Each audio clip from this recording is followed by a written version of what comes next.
Eu vejo aí muitos indivíduos completamente despreparados a combater, entre aspas, de maneira insistente, as contribuições daqueles que dizimam e ofertam na obra do Altíssimo, ou a obra do Altíssimo. Eu improvisei aqui um teleponto, então vou com certa paciência compartilhar com vocês um estudo rápido que realmente expressa a verdade, e combate esses enganos fraudulentos que estão aí na internet. Os que combatem a prática de dizimar. O título aqui, inclusive, é Devo ou não devo dizimar e ofertar? Afinal de contas, eu devo ou não devo dizimar e ofertar? Os que normalmente foram contrários à prática das contribuições voluntárias, sem as imprecações da lei, obviamente, são indivíduos que negam também a recomendação de se congregar, como é costume de alguns. Bom, os que combatem a prática de dizimar e ofertar, na realidade o fazem desprovidos do conhecimento mais amplo sobre o tema. O que se deve combater são as práticas de imprecações diretas ou indiretas, utilizadas pelos que se esquecem que o mistério da pregação é a exposição simples da palavra, das Escrituras Sagradas, de maneira gratuita, conforme Meniahu, capítulo 10, né? Versículo 8, parte B, ou Matitiyahu, se você prefere, e que nenhuma condenação ou maldição se aplicam aos filhos do Altíssimo. Gálatas capítulo 3, versículo 13, deixa bem claro que não há mais essa maldição sobre nós. Mas honrar ao Eterno com os nossos bens, as primícias de toda a nossa renda, é promessa de uma vida abundante, em todos os sentidos, conforme Provérbios, capítulo 3, versículo 9. Exigir que os crentes fiéis deixem de congregar é, sem dúvida, a falta do conhecimento escritural. Não deixemos de congregar como é costume de alguns. Ivrit, capítulo 10, versículo 25, traduzido aí para aos Hebreus. E a contribuição voluntária acompanha automaticamente essa reunião, essa congregação, por vários motivos. Como, por exemplo, se alguém vir, né, seu irmão carente e não estender as mãos para ajudá-lo, tal indivíduo não professa a verdadeira fé, não professa o verdadeiro amor. Primeiro Yahu-Hané, primeira epístola de Yahu-Hané, conhecido como Evangelho lá na Epístola de nem Evangelho, João 3,17. Está bem claro esta declaração. Às vezes precisamos ajudar financeiramente, em espécie mesmo. Você não vai pagar uma conta de luz para ajudar o irmão a fazer uma compra no supermercado com outros procedimentos. Hoje, inclusive, temos vários recursos, né, de poder ajudar. Às vezes com uma cesta básica também, etc. e tal. Bom, dízimos e ofertas nunca foram negados às Escrituras. Mas o que se deve combater são as práticas de imprecações maldosas. Se não der o dízimo, não vai para frente. Se não der o dízimo, vai prosperar. Eu tenho aqui gravações nesse sentido que o irmão testemunhava da sua dificuldade. E ao quebrarmos aquela obra maligna praticada por um determinado pastor contra ele porque não deram o dízimo, a sua vida fluiu normalmente. para a exaltação da majestade. Então essas imprecações maldosas, elas não podem existir nunca, em hipótese alguma, mesmo porque Yahushua tornou-se maldito no nosso lugar.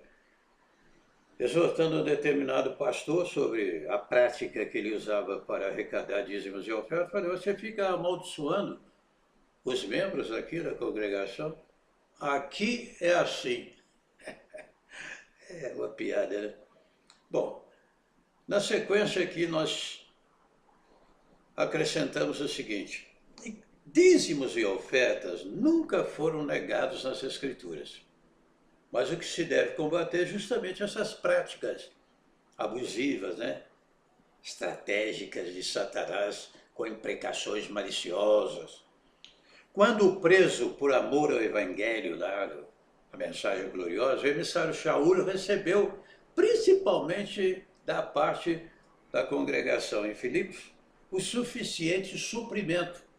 Olha ele agradecendo ali, capítulo 4, a partir do versículo 14, havia recebido oferta em espécie mesmo, para ajudá-lo.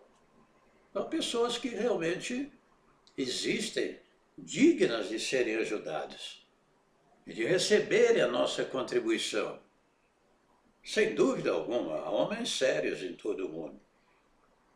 Humildemente falando, aqui por uma questão de privilégios que nos têm sido dados, nós não aceitamos definitivamente dízimos e ofertas. Quando há alguém necessitado entre nós, o que fazemos? Convocamos alguns irmãos ou aqueles que queiram ajudar a estender a mão ao necessitado. Mas não aceitamos aqui definitivamente, porque estaríamos arrecadando um valor para nós mesmos, né? Se não há, pela misericórdia do Altíssimo, essa necessidade financeira, porque eu e minha esposa temos o suficiente para vivermos e podemos ainda ajudar. Mas o apóstolo Paulo, então, o emissário Shaul, agradece. Veja também lá em Lucas capítulo 8, a partir do versículo 3, mulheres famosas, né, como o exemplo de Joana, né, tem até uma transliteração aqui que nós não estamos usando, mulher de Cusa, procurador de Herodes, e muitas outras que dispensavam com seus recursos especial cuidado à obra de Yahushua e aos apóstolos. Então elas contribuíam voluntariamente com seus recursos, pessoas de posses, né? Abastadas, a exemplo da mulher de Cusa, procurador de Herodes, e muitas outras, afirma o texto sagrado. As imprecações praticadas por alguns indivíduos despreparados não se aplicam mais aos filhos do Altíssimo. Aí concordamos. Mas deixar de dizimar ou ofertar nunca foi substituído por falsos discursos de ajuda aos irmãos ou mesmo ao próximo. Ah, vai, você está necessitado, então eu vou orar por você, irmão. Você está passando fome, necessidade na sua casa? Ah, nós vamos orar por você. Leia lá o que diz primeiro Yahushua 3,17. A partir do versículo 3, capítulo 3, a partir do versículo 17 ao 18.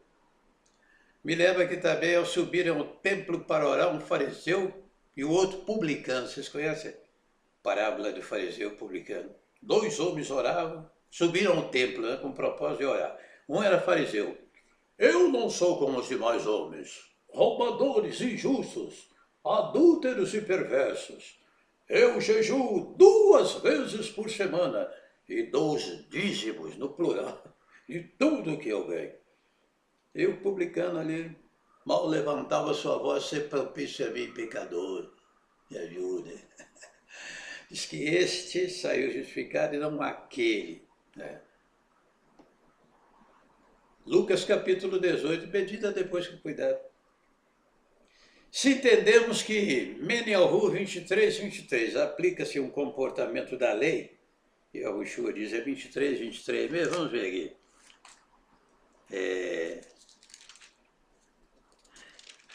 Capítulo 23, versículo 23. Ai de vós, escribas e fariseus, pois se disse mais o hortelão, entre o gominho, desprezais o mais importante da lei, juízo, a misericórdia e a fé. Deveis, porém, fazer estas coisas sem omitir aquelas.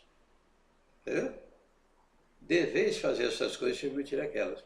Se entendemos que Mateus, né, adulterado aqui de Meniahu, Machitiahu, aplica-se um comportamento da lei e que dízimos são apenas, exclusivamente alimentos, não podemos excluir também os demais textos escriturais, tentando cercear as realidades vigentes do mundo atual, na Brit Hadashah, Nova Aliança principalmente, que na realidade se complementa com o próprio Taná, ou a própria Torá.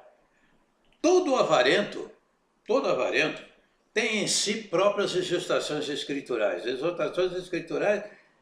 contra os avarentos, minando-lhe os dias de vida, inclusive. O avarento viverá pouco tempo, perturbará a sua casa. Provérbios capítulo 15, versículo 27. É também idolatria. A avareza é também idolatria. Colossenses capítulo 3, versículo 5. Efésios capítulo 5, versículo 5, trata ainda com mais rigor os avarentos. Depois você medita, velho. Agora preste atenção, os que combatem a contribuição voluntária sem as imprecações da lei, aí nós concordamos, pecam por faltar-lhes o conhecimento escritural verdadeiro e se comprometem somente com seus próprios interesses, faltando com os irmãos e ao seu próximo. Mandar que todo mundo pare de congregar, dizimar, ofertar, não tem apoio escritural. E sonegam, a exemplo de Judas, né? De Judas, valores que não lhes pertencem e que, sem dúvida, se-lhes-á cobrado. Se-lhes-á cobrado. É, inclusive, uma maneira indireta de roubar nos dízimos e ofertas. Sem as imprecações da lei, em Malaquias, Malachi 3, 9 a 12, 1 Coríntios, capítulo 6, versículo 9. Temos sim os privilégios dados pelo Altíssimo em forma de dom de contribuir, ou mesmo dizimar, desde que o façamos com a liberalidade do Espírito da verdade. O Altíssimo, o Soberano, ama ao que dá com alegria, segundo os Coríntios 9, versículo 7. Bom, aqui aluno sempre. O Espírito da Verdade, Anselmo Rafael Franco, o Reciclado.